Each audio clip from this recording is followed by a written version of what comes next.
Hi guys, and welcome back to a new episode with MTG Josh. Today we will be looking at the Korvold Fakehurst King deck. So it's a 2 black, red green for a 4/4 Dragon Noble, and it's got flying, and whenever it enters the battlefield or attacks, sack another permanent. Whenever you sack another permanent, put a +1/+1 counter on Korvold and draw a card. So it's a very effective deck because it can gain you so much card advantage. And yeah, the deck's going to be filled with lots of ways to utilise his ability. So essentially with a deck like this, you want to have permanents that come in and normally give you something else. So you kind of want a 2 or 3 for 1 yourself in order to be able to use Korvold's ability to continuously sack. So what are some of the best sort of triggers we can get? Captain Lannery Storm is an awesome way to ramp into treasures, and then you can sack treasures to gain mana. So you can cast Korvold a little bit earlier with Lannery Storm out, but then later on, if you have more treasures, you can sack them to not only gain the mana, but you draw a card and put a counter on Korvold, and you can hit them in the face for a lot of damage. Legion Warboss is another great 2 for 1. Every turn it makes a 1/1 goblin and it has Mentor. You can attack. So this is low to the ground, gets the aggression in early, and you can sack the goblins later on when you're not happy just having 1/1s. Skeletal Swarming is a really nice new introduction into the deck.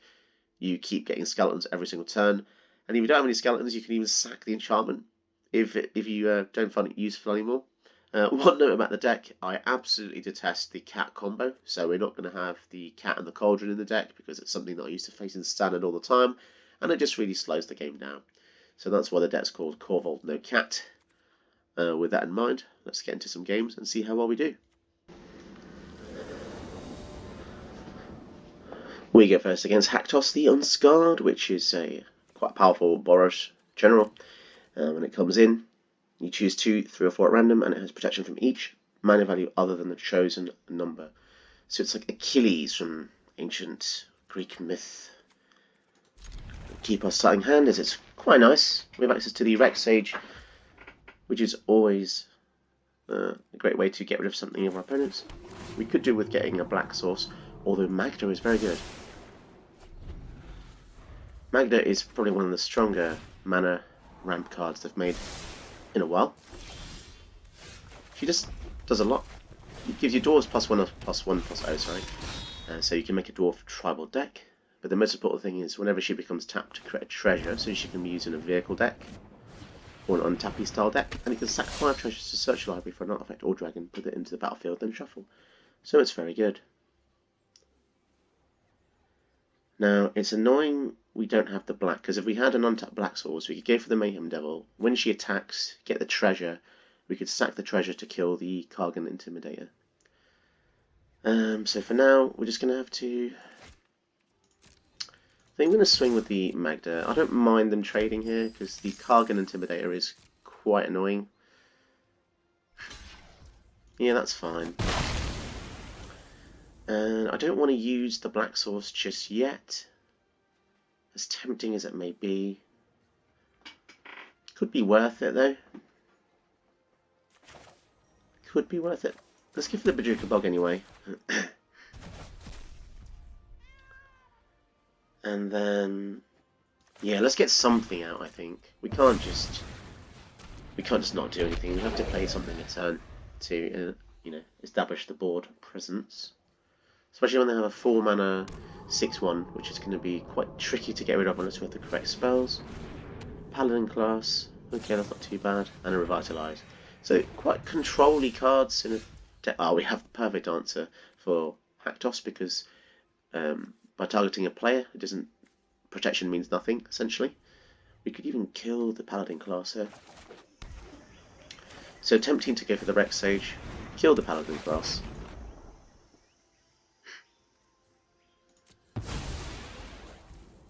And then swinging with the Mayhem Devil. And then we'll wait for our opponent's turn to use the Village Rites, because they might play an X1. Okay, so the protection from everything but 4. Okay, that's fine. So we'll sack the Village Rites here. Sorry, sack the Rex Sage with the Village Rites, so that will draw us 2 cards. And can ping the opponent for a little bit as well. Okay, so unfortunately we can't get the Corvold out just yet, but we can just go for the Angrel's Rampage now. Make them sack their general. So as you can see in my build, it doesn't even need the cat combo to do very well. It's quite powerful, quite a fair build. I'm not doing anything overtly OP, unlike standard where you get 4 copies of everything, and then everything just becomes overwhelming, because obviously if you've got 4 Mayhem Devils out and you sack one thing, that's just ridiculous. I'm pretty sure my build isn't that OP, because I'm facing decks that aren't in tier 1. So it's a nice little swap around. The Brash Taunter, now this is going to be an issue. It's a shame if you already used the Angrel's Rampage. So what can we do here? It's definitely an issue. I think, yeah, go for the Corvold, and we'll get rid of the Guardian Idol because that's the easiest permanent for them to kill. So I think we're just going to have to go over the top here. We do get the Snow-Covered Swamp, which is pretty useful, and then we're just going to have to pass the turn, because we don't want to swing into Brash Taunter unless we want to take 3 there. Arcane Signet, so they can go for their Haktos the following turn. And a Shatter the Sky, so we might as well sacrifice something in order to draw anyway. And it is annoying because their Brash Taunter will survive, but we get to draw. And yeah, so we'll also draw for the Corvold there. And we get the perfect answer in Playcrafter. So we're very lucky here. And it's going to be much to the opponent's dismay. Fantastic, so we're very lucky getting the correct answer here. So let's go for the Playcrafter. Getting with the Brash Taunter is super important because it stops all of our creatures getting in. We can play the Castlelock Thwain, and we might as well destroy their Mana Rock as well. So Broken Bond is epic because it destroys Artifact Enchantment, and you get to put a land into play. So it's kill and ramp, and maybe we could go for the Duress as well. So let's see what we're working with here. Yeah, Electro Dominance has to go. That's basically a crazy kill spell. And I think, for now, I'm happy to not go for either of these. I don't want to crack the treasure yet. I want to be able to get the Corvold out first in order to get a card by sacking this. So here comes Haktos, and it has protection from everything but 2. Okay, that could be tricky. So we need to get more ways to sacrifice their creatures. Okay, so let's go for Corvold. And this time I think we'll get rid of the mountain. Oh, that's really cool. So we'll sack the Evolving Wilds. Probably going for a forest. So as you can see, the synergy here is pretty awesome. And then we'll just pass the opponent. We don't need to do anything because we're going to try and go over the top. And they're going to be able to swing unhindered here for 7 damage a turn. So we're on a 3-turn clock event, essentially. So yeah, we're not going to block. But I'm tempted to just put the Snakeskin Veil on the Corvold anyway. So that will mean an extra counter, an extra draw. So anything to make us kill them quicker. Okay, so yeah, it certainly is scary. So CMC2 is the only thing that can even affect Haktos. So what could we do? I guess we could go for the Thrashing Bronton because that can sack to kill the Glorious Anthem.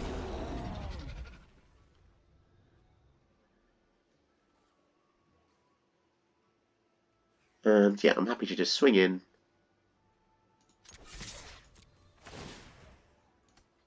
Sack in a forest. Tendershoot Dryad. Oh, okay. So they will be dead in the following turn unless they get a board wipe. So I guess we can force them to have a board wipe here.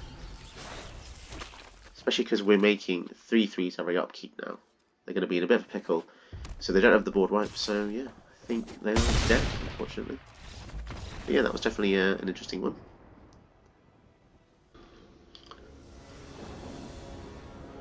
We go first against a Joyra Historic build. This is a really cool general. Basically, it's like a pseudo storm deck in that they'll just cast loads of low artifacts or legendary drops to just draw them to our deck. We've got a nice starting hand with the Arcane Signet and Death Sprout. Being able to ramp is really effective in this kind of deck because Korvold needs fodder to sacrifice.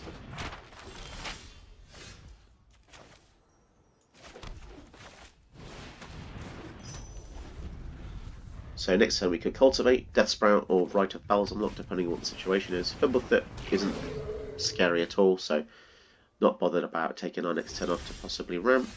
And because we just drew the Liliana, I think that's definitely what we're going to do here. And Cultivate lets us find some red mana. So I think we're going to go for green and red mana.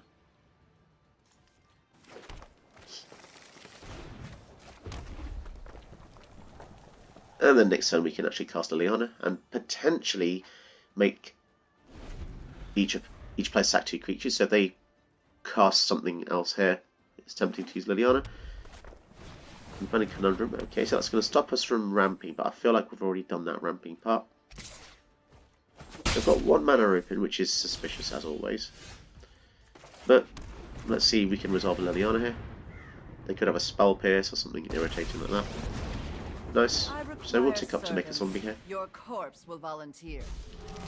So the difference between the Confounding Conundrum coming out now or then, yeah, it meant that we could cast Liliana early. And we like to see people use bolts on our Planeswalkers because it basically means that they don't have another way to get rid of it. So again, let's tick up. They have got 4 mana open, so it's probably going to be some kind of counter spell. Good help is easy to find in war. I guess for now, let's go for Rite of Balsamlock. I'm not too bothered about losing this. They are going to have to deal with it eventually because it does make a 6/6. But for now, we'll swing in, and then end of their turn we can even use the Rotting Regrowth by sacrificing one of our creatures with the Phyrexian Tower. But yeah, I'm happy to pass. Opponent wasted that turn there, which is good for us. I guess they were trying to counter our Korvold, but we don't want to play into that. We have to be cognizant of the fact that they may have some kind of Gearhulk in their next turn. So Time Warp, that's fine. It's not scary at all with just a 1/1 out. I don't think that was the play. Kind of wasted.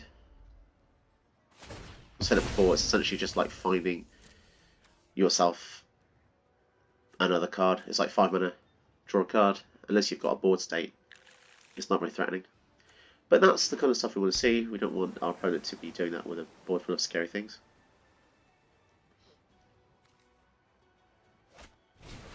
Chandra, ooh, this could be bad. So she's essentially going to board wipe the table, I think. Chandra, the immolation Or she could maybe deal 5 to Liliana.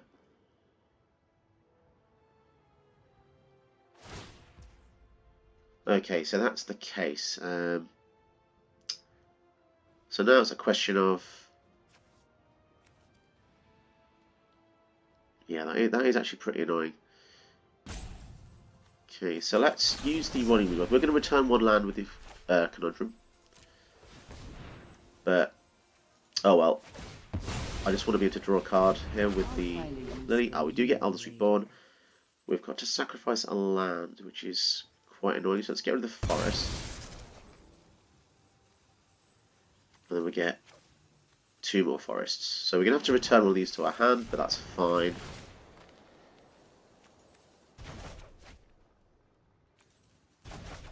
Okay, I have to return both of them to our hand. Fair enough. What's the wording of this? Whenever land enters, if that player had another land enter the battlefield under their control this turn. Well, that's weird because it was the opponent's turn. Oh, I see. So the Rotting Regrowth puts 2 lands into play simultaneously. Then the Confounding Conundrum triggers twice because it's used 2. Okay, that's pretty bad. What else can we do? I guess we could... Well, we're going to have to swing to Chandra either way. We have to get rid of her. It is sad that we lost the Chandra there. Well, fresh out of fuel. If we go for the Korvold... and it dies, we can just Eldritch Reborn anyway. So yeah, let's just go for the Corvold here. Sack a Cleric. And yeah, we'll hold up the Tower and the Plunder in order to draw. Here comes Jhoira. So yeah, the Confounding Conundrum doing a lot of work there, especially with cards that say 2 lands come in. So this is where something like Cultivate would have been slightly better. 6 damage. So do you think, is it better to... How many card types? There's 4 card types. How convenient. 6 damage. Is there a way to make it any bigger than that? We can make it 6, but it will still die. So I guess we might as well just sack Corvold. It won't survive anyway.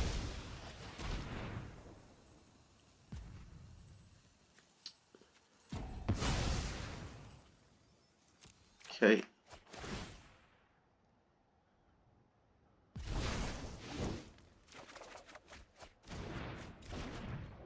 So maybe it would have been good to leave him in the graveyard, but we'll see. So now we get a 6/6. Them having the Thimblethip and the Jhoira is irritating when we want to sacrifice stuff. But I think we can probably... What can we do here? Yeah, that is annoying, because they're going to be drawing a lot of cards with their Jhoira. But for now, let's try and exile their Jhoira. Swan Song. Okay. They seem to have all the answers here. So let's try and take her out with the Death Sprout. And then this will get us a basic. Apparently that was enough to take him out. Well, I'm quite glad, because that was an annoying matchup actually. Unfortunately, it just kept getting hindered along the way there. Moving on to the next one. Okay, so the opponent goes first with a Toski, Bearer of Secrets. So there'll be a mono green creature build. And our starting hand is not too bad. Got a couple of ways to remove some stuff. And yeah, we'll start with the tapped green source. So here comes a Signet, so they can go for their Toski in the next turn, which is quite unfortunate, because we could have tried to slow them down with a Rexage, but it's 1 turn too late. I think we'll start off with the Thoughtseize here to see what we're dealing with. And I think Questing Beast we want to get rid of. So they're probably going to go for their Toski next turn. Yep, so they're going to be able to get a lot of card advantage just from that. Skeletal Swarming will be good later on. And to slow them down, I think we'll go for the Rexage here. Just try and keep them off as much mana as we can. And then we can keep the Rexage alive to hopefully use for Deadly Dispute in the following turn. So we'll take a hit here. And that is unfortunate, because they will be drawing a card.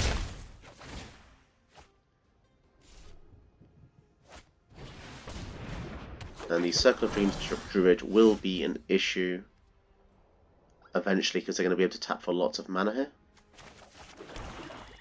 Yeah, let's go for the Jadar Goldcaller.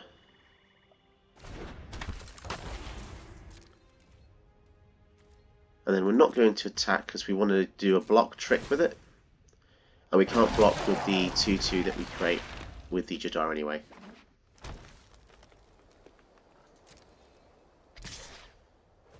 So they're attacking with the Toski first, which is interesting. So because of that, I'm tempted to try and kill the Circle of Dreams Druid now. So let's go for the Omen of the Forge, trying to target the Circle of Dreams Druid first. So they do have the Hexproof in hand. So yeah, they will try to keep it alive. That's fine. So we'll block Toski so they don't draw a card. Not too bothered about losing that.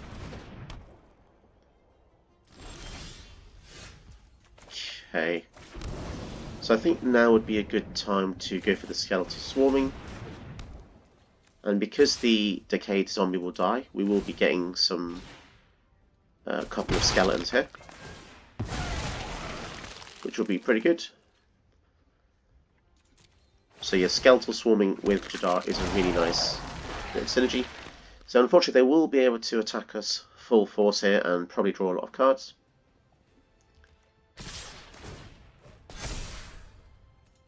So yeah, it is unfortunate that they come in tapped, but yeah, that was their best window that they were going to get.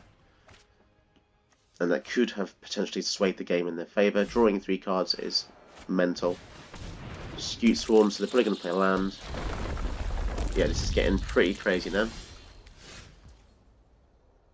So I think now would be a good time to go for Korvold, because we desperately need to draw land here.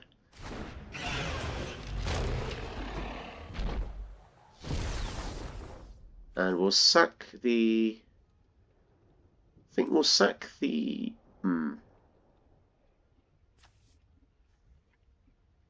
Yeah, we'll sack the Omen.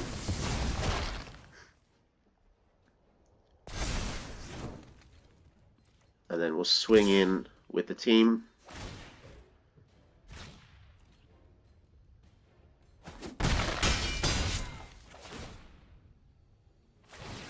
So we are going to take quite a bit of damage potentially if they swing with everything. We do have quite an amazing zombie army though, to be fair. We're basically approaching lethal on the return swing. They don't have lethal on the way in. We do have a nice blocker with Korvold that they could potentially remove with a fight spell. Crater Hoof Behemoth. Yeah, that's annoying. Ah yes, fantastic card, isn't it? Yep, we can't do things, so we're just dead.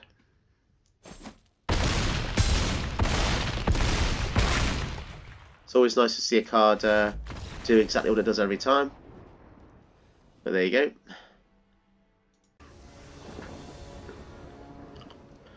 So we go first against a Chandra Awakened Inferno. So this is always a tough matchup because they're probably going to have a lot of board wipes and a lot of removal spells. So we need to establish our board presence as soon as we can. So let's start with the tap land here. Getting the Lannery Storm out and getting a few treasures could be good to get the Liliana, as her ultimate can essentially win the game for us. Kogla is also a viable threat, as it finishes the job in just a few hits. Pyromancer comes out to play. Okay, so let's go for the Lannery Storm. We're definitely going to attack because we want the ramp. And if we trade, that's fine.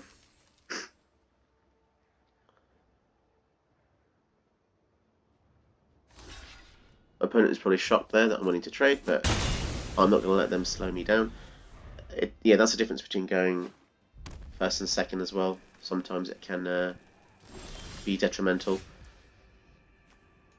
So let's go for the Forest and the Guardian Argel, I think.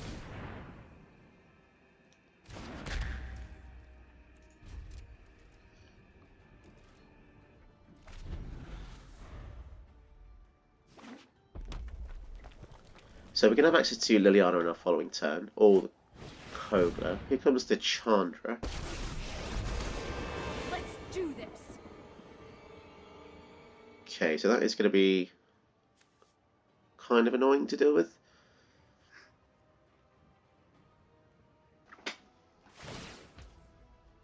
So the Exile on top, they're not going to be able to play it, so that's fine. Scute Swarm's going to be nice as well. And yeah, let's go for the Forest and Liliana. So let's give them a challenge as well. If Liliana ultimates, it's basically game over. Smelly, but effective. And then if we combine that with our Korvold coming out, it could be mega effective. Mindstone, so they're also going to ramp. They could potentially play Chandra in the following turn. They definitely can now. So it might be worth us getting rid of some of the things with a Rex Sage. It's gonna be bad for you. So luckily they can't cast even more ramp. But yeah, this Chandra is going to be an issue. Every time we hit her, she can deal that much damage back to us or our Planeswalkers as well. A Braid, wow. Mega aggressive play there. Kind of makes sense though. Good help is So yeah, swinging easy with to the find in war. zombie. So unfortunately we'll take Chandra down, but we have to take their Chandra. Sorry, it takes Chandra down, but also takes Liliana down as well. So that is irritating. If we go for the Scoot Swarm, they're going to annihilate it anyway. So maybe the play is to go for the Corvold here.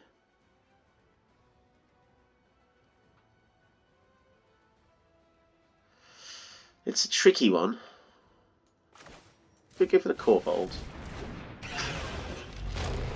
Sack the zombie. So we actually draw 2 cards, which is just bonkers here. And luckily we have an answer, so we've got Binding the Old Gods to get rid of the Chandra if they choose to cast the other one. So yeah, either way we can Binding one of the Chandras here. Sit back and watch it burn. So luckily they only hit a land, but they can cast a Chandra anyway. So the question is, will they do it? It's nice to have 2 varying threats because the board wipe can't deal with both, and the single target damage can't remove both as well. So we could potentially have some leftovers. They might be deciding to kill the Liliana. Yep, thought as much. Death nears. Time to go. Rampage. Wow, we've got all the answers for Planeswalkers here. So, what to do? Got a lot of options. I think, yeah, let's go for the Rampage. I don't really want to take more damage from their Chandra. And we have another way to kill their next Chandra anyway, so that's fine. So now we go for the Rex Sage, killing the Mind Stone.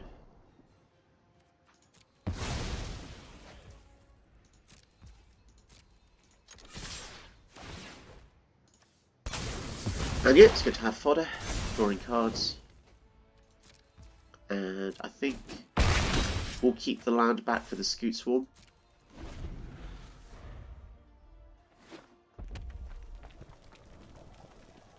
Yeah, being able to play green and black is just awesome because you just have so many ways to deal with non-permanents. So it's one of the best colour synergies you can get. They're going for the emblem. That's super greedy. No pressure.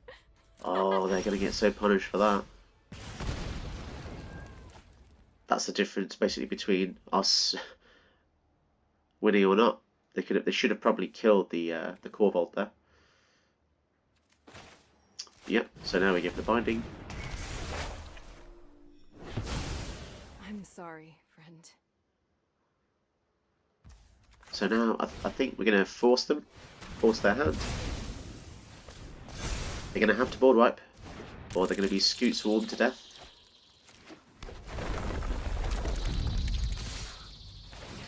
And we'll kill the zombie this time because we want to have double Scoot Swarm.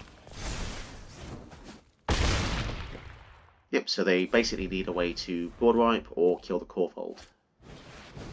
So I think they're dead here. It's unlikely they have a way to stop my army for 3 mana. Chaos Warp would do it. I don't think Chaos Warp has been printed in this format yet, unfortunately for them. Okay. This is the thing. If you're playing mono red and you don't deal with a creature with toughness 4 or 5, you're not going to be able to kill it. Like 8 toughness is just out of range. There's nothing you can do. There you go. Yeah. So in the future, if you play mono red, always kill their creatures before they get out of range.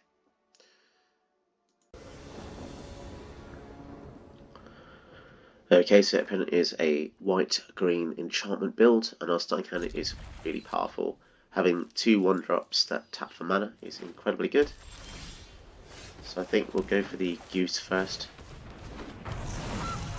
Not as bothered at losing the Goose,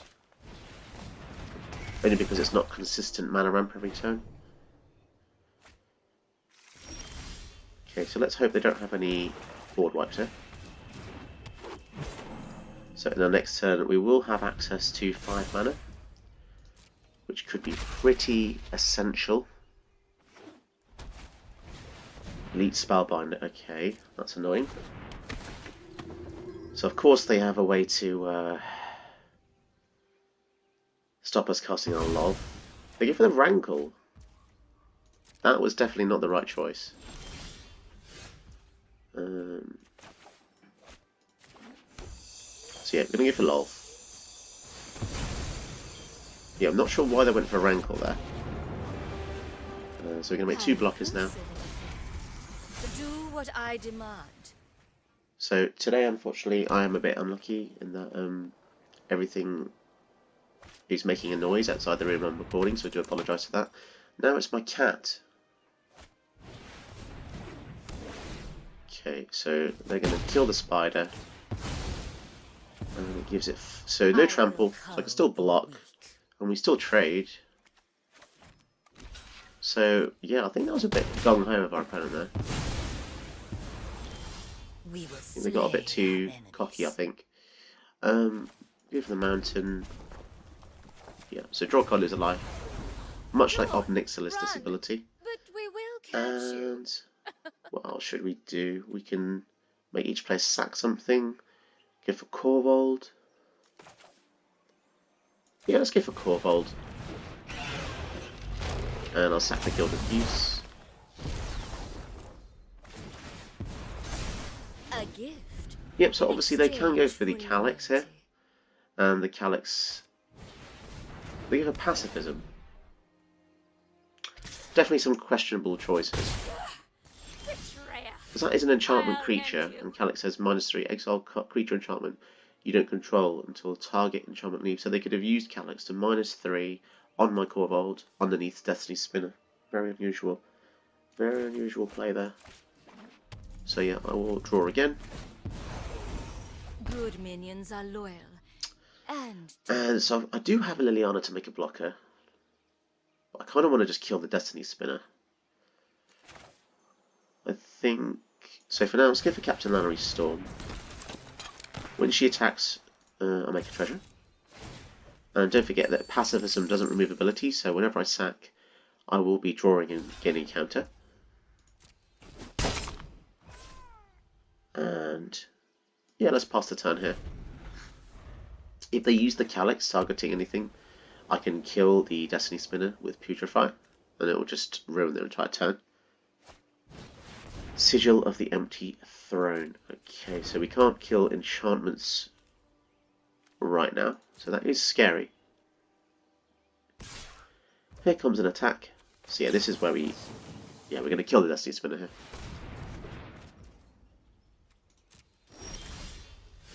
And a Scoot Swarm. Well, that is interesting. They could have a board wipe, which would completely scupper our plans. We might want to save the Scoot Swarm for post-board wipe. And for now, let's just go for the Liliana. Let us march And into we can battle tick and up. make new comrades. Putrid, but effective. Okay, so we're going to have a definite struggle if they play a lot of enchantments in the next turn. But I think we're not looking too bad here. Do we have... you return another permanent from your graveyard to your hand. So tempting to use Deadly Brew as a way to get something back. So if they kill one of our Planeswalkers, it's going to be really useful. I could just pressure them by killing their wall here. We also draw 2 and get 2 counts on Korvold, so it's fine. Obviously the power buff to Lannery Storm is not going to matter. And we'll keep up the forest for the Snakeskin Veil. And let's see what happens. Don't know if the opponent's going to get out of this one. They will need a way to destroy all non-permanents, but that's fine because, as I said, we can try and rebuild with the Scoot Swarm, which is just a brutal card post-board wipe. Dryad. So Dryad does give them a 4/4 Angel, which in most circumstances is quite a nuisance, but I'm not too bothered. So seeing as they're putting creatures out, I think I'm going to do the same. So go for Field of Ruin, create Scoot Swarm. So these Scoot Swarm clones are going to be important because we can sack them with Liliana. So what should we do first? I think firstly we'll make each player sack 2 creatures. is reduced. So I feel like a concession is probably come on very soon here. As you can see, we've got a lot of triggers. So if you like synergies, this is the deck for you. My power is for annihilation. I've learned much. I'll Yeah, find that a was use quite for the you later. it's quite the turn there. And let's draw on his more life. I Awesome. always reward the And as usual, we'll leave the Snakeskin Veil mana up.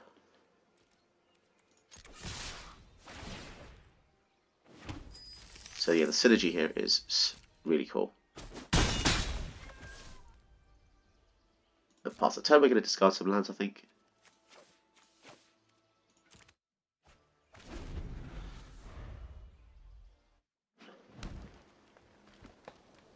I would be surprised if the opponent could come back here. But they're going to try their best with Calyx. You are all responsible for the damage to Destiny. So they're going to try to exile the Scootswarm, and I will protect it with this Snakeskin Veil. And yeah, that's more than enough to cause a concession. Understandably, our field was just ridiculous.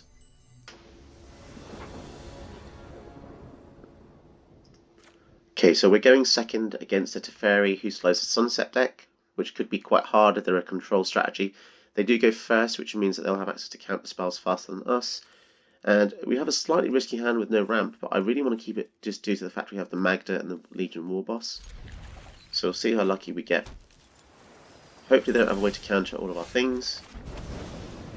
And once we get the third mana, that would be quite nice for the Arena or the Harrow as well.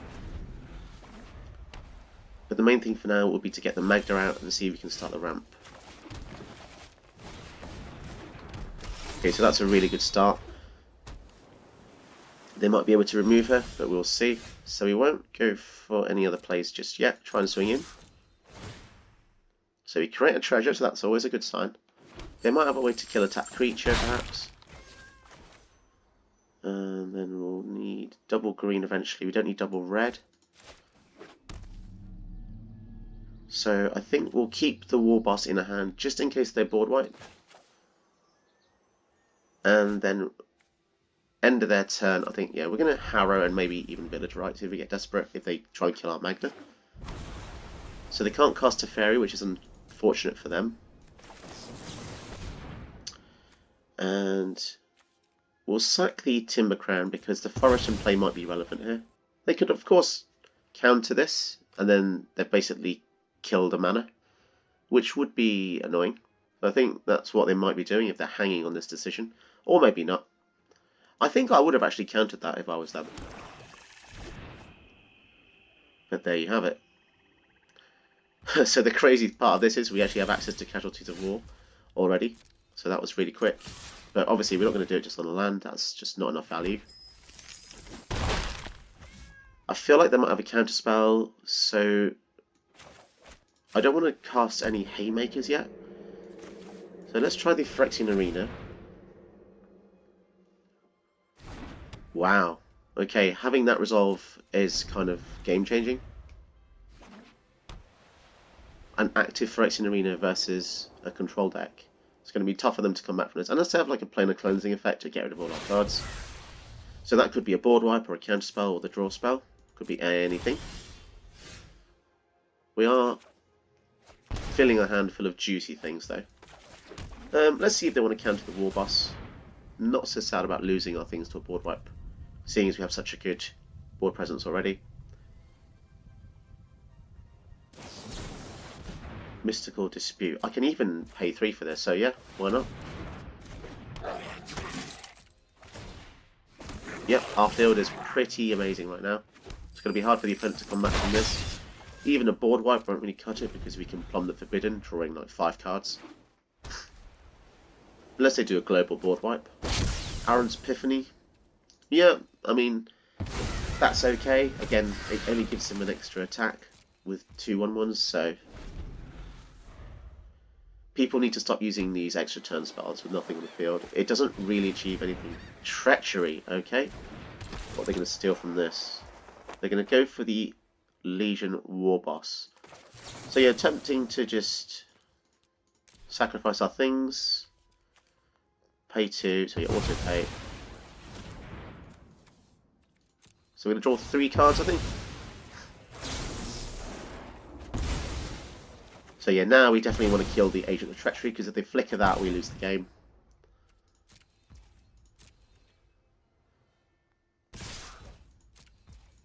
Yep, Agent of Treachery is probably the most BS card in the format, and I hate seeing it, and I don't use it. So this is always a pleasure to take them out. Artifact, oh no, creature and land. So, or is it tempting to just hold up the casualties here? Because if they play the Teferi, we can also try and kill that in the following turn. So I think for now we're going to putrefy the agent. Hopefully they can't get it back. And then we're going to swing in for some mana. And then we have access to 6 mana. So I don't really want to cast a Korvold just yet. I think I want to look and see what's in their hand, because they seem quite short. Okay. Fair enough. Moving on to the next game. So we get to go first against a Yarok deck. Decent starting hand. We've got the removal for a small mana ramp guy. We've got the payoff. Actually, we've got a couple of payoffs, and Phoenix is pretty cool. So we definitely need the black source, but we'll go for the tap source first. Arena will be great to get some kind of advantage.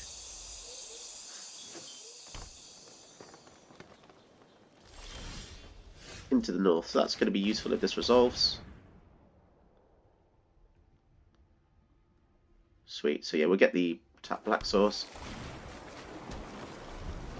We probably could have done our mana a bit better there, leaving up black for Fatal Push, but hopefully they don't cast anything we can kill anyway. If they leave up mana, what does this mean? Counterspell perhaps? So I could go for the Arena, or maybe the Eye of Hekla first, hopefully draw a land here. Do they have a negate up? Interesting. Okay, so we didn't get another land, which is quite unfortunate. And they will be able to cast the Yarok in the following turn, so we're definitely going to need to find a way to get rid of that.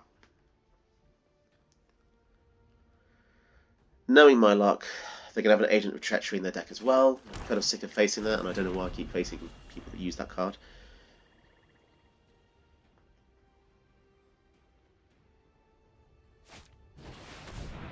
So they're ramping again. Okay, so they're really preparing for something big here. Or maybe they just didn't have the basics at the time, which is understandable because we're suffering as well. Do we want to draw? I don't think so. So let's go for the Arena because we really need some mana here.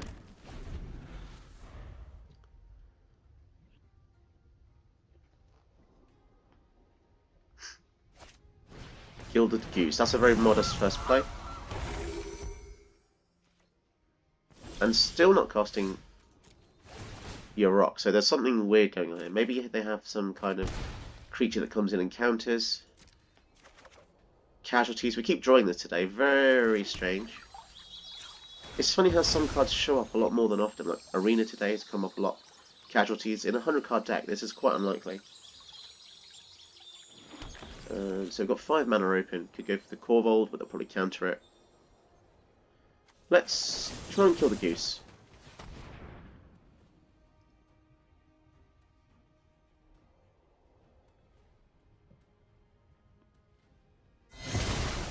Okay. And then, yeah, let's go for the Phoenix. I'm not too bothered if they counter this. Fair enough. So if they have an exile effect, that would be quite annoying because the Phoenix only comes back if it's killed.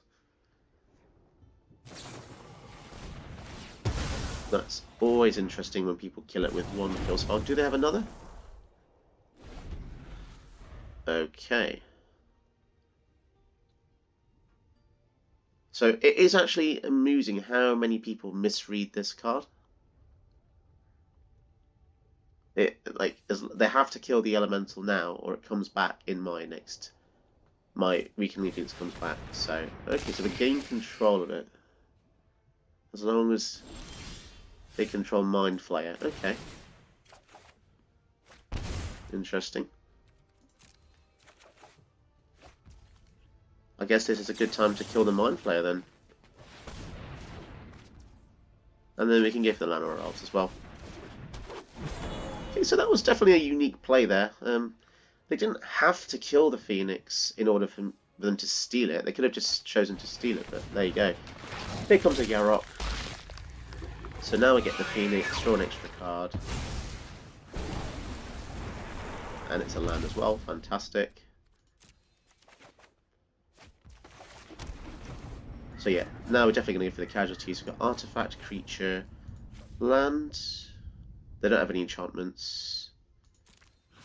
So go the Artifact, Creature, and what's the most unique land? I guess the dual land here. So get rid of those things.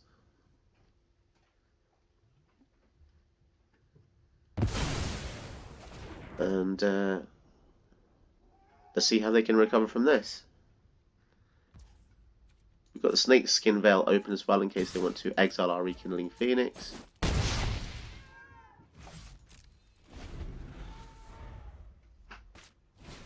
So here comes an Uro. Looks like they're kind of just desperate for lands, which makes sense because we've just got rid of 2 of their mana sources.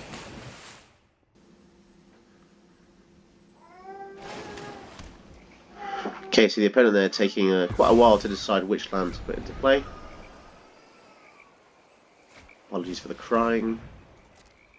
You probably heard my boy before. Okay, so let's see if we can try and close this game out because I feel like they're slightly behind here. So we could even go for Binding of the Old Gods. So yeah, let's go for the Korvold. And I think I'm going to sack the Eye of Vecna.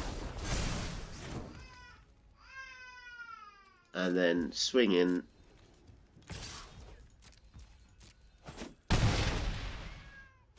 I could even potentially go for the Mayhem Devil, but they could have a board wipe.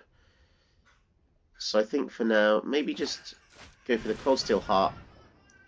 And then we can keep up some mana for the Snakeskin Veil to protect our Korvold if they inevitably try and kill him.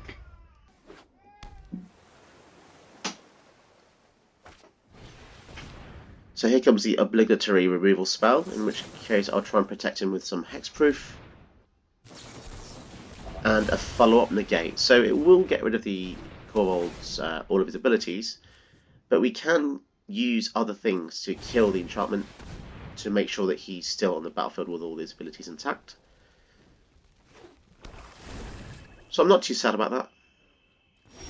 And ultimately he's still a 4/4 vanilla, so it's still legitimately a good blocker. So yeah, play the tap land. Got a number of different things we can do here. I think we'll go for the Mayhem Devil, and then we can go for the Thrashing Brontodon. We'll use the Brontodon to kill the enchantment on Korvold, so that will unlock Korvold into Super Mega Mode. The Mayhem Devil will shoot the Fibblethit. So swing in. And what should we do? We could sacrifice something. Well, we have to. So I guess we'll go for a forest. Yeah, quite a lot of nice triggers all over again. Trial of Omission's nice. There are 8. So do we need to Thoughtseize? I think I want to. I just want to see if they've got anything board wipey or exiling perhaps. Try and make it a bit safer. So again, we draw more and get more pings. And yeah, that's enough to get the victory there. If you guys enjoyed watching these videos today, don't forget to check out my other videos on my channel. And most of all, don't forget to hit the like button and subscribe for more content like this.